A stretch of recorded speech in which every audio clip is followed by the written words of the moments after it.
Hi, this is Frank Fantini. We have with us now Mike Pollock, who's the Managing Director of Spectrum Gaming. And Mike's going to give us a little bit different perspective from many of our other folks who have companies they represent, because Mike, by virtue of being an international consulting and research firm, has a dispassionate third-party and expert view in the gaming industry. And Mike, why don't we start by just having you describe to us Spectrum Gaming. Sure, Frank. Spectrum Gaming Group is an international consultancy. We do a lot of work in a lot of areas, mostly on behalf of governments in the regulatory and policy areas. We do economic studies, feasibility studies, market studies, economic impact studies, a broad range of fields. We like to say, and it's true, that we're not pro-gaming, we're not anti-gaming, we just specialize in gaming.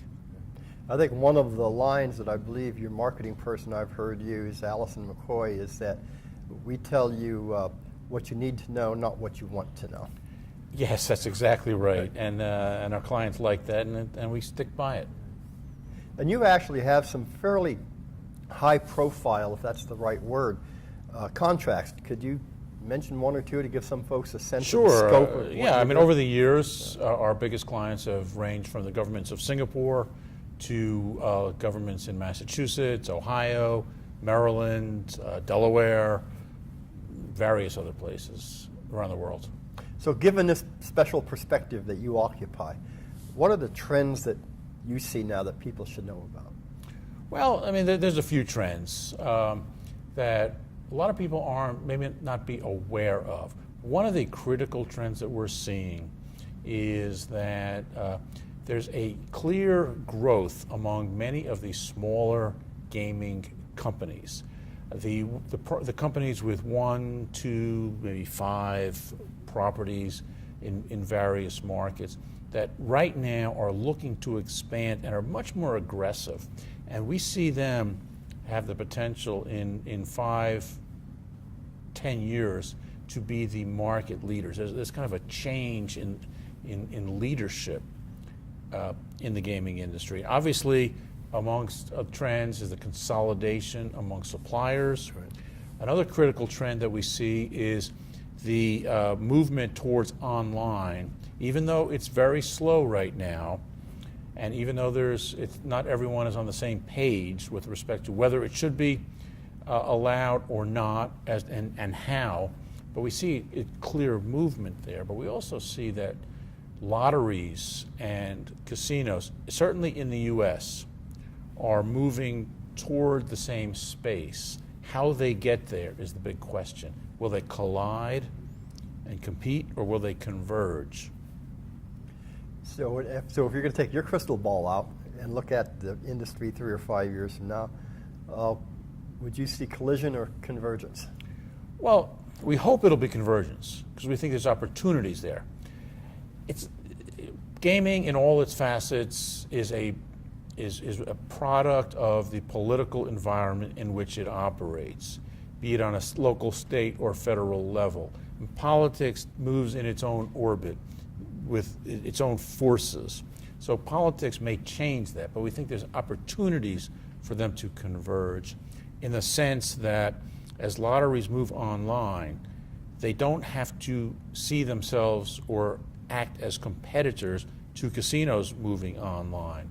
We think, frankly, there's opportunities for both of them to use the online experience as a way to market the literal brick and mortar gaming experience, which is not going away.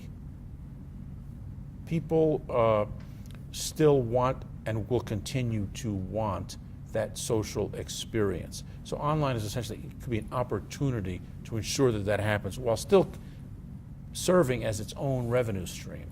So you think that how it'll play out is that internet gaming will actually be a friend to the brick and mortar world? I think it's how it should play out and how it could play out.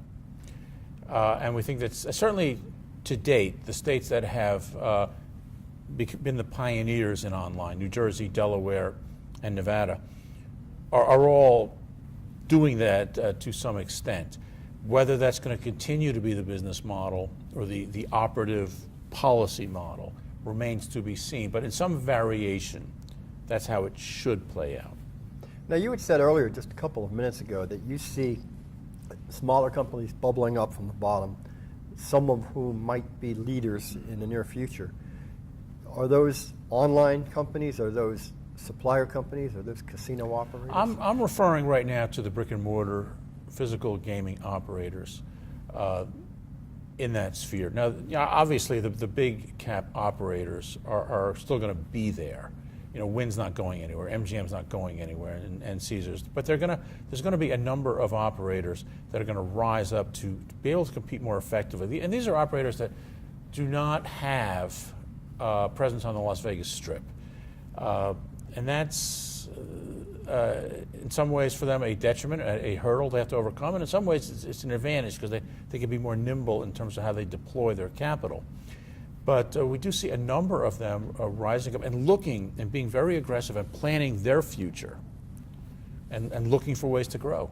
Some of the mergers that we've seen in recent months in the supplier side have created what you might almost call gaming conglomerates. You've got companies now that will have lottery operations, they're going to have slot machine operations, they're going to have VLT networks.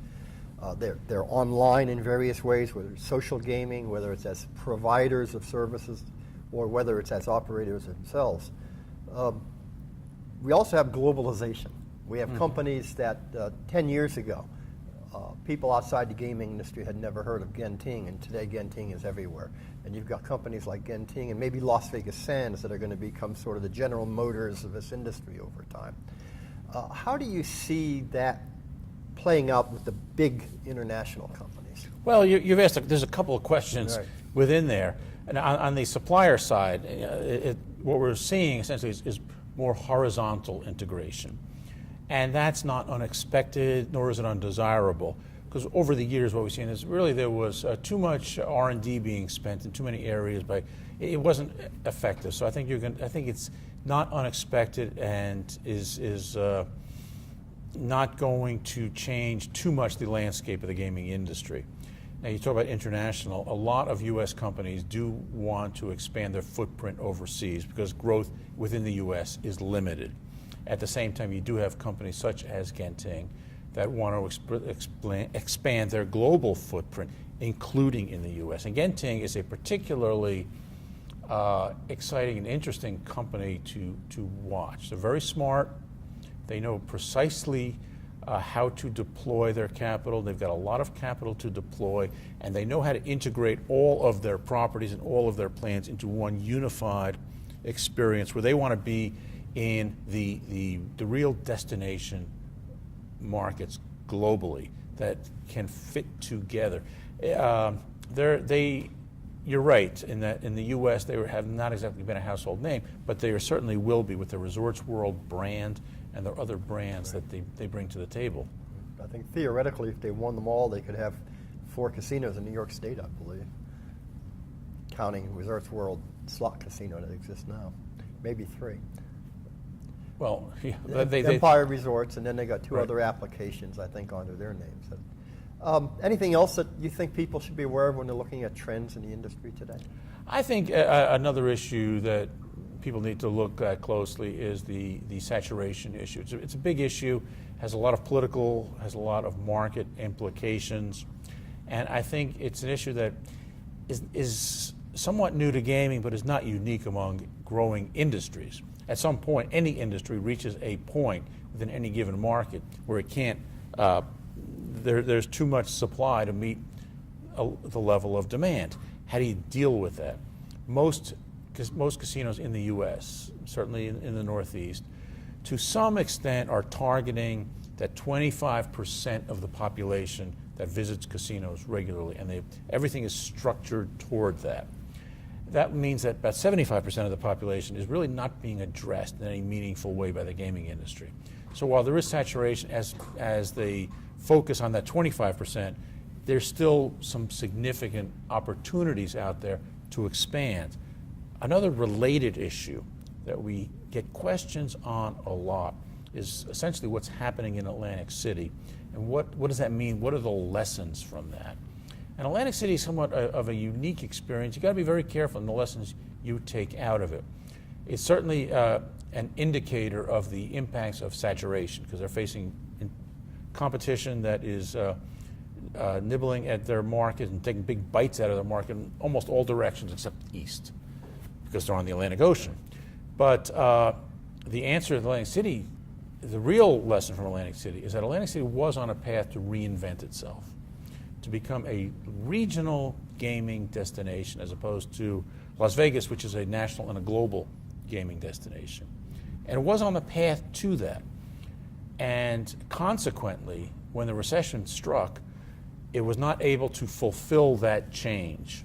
So most of the properties in Atlantic City function on a business model that was developed in the 70s, 80s, and even the early 90s that said Atlantic City is the most convenient place in the East to gamble. That's not a workable business model. It will never work again. So that's the real lesson from Atlantic City. Okay, great. You have a booth here. You're exhibiting. If somebody wants to come by and see you, Mike, or your folks, where should they go? I would tell you what the booth number is, but I don't have it memorized, so I don't know what the booth number is. But you are here. No, we are here, absolutely. So if folks want to meet with Mike, and I think you could tell just by the few minutes of discussion, we're talking about an individual who's very insightful and approaches this industry in a very intellectual way. Thank you, Frank. Mike, thank you.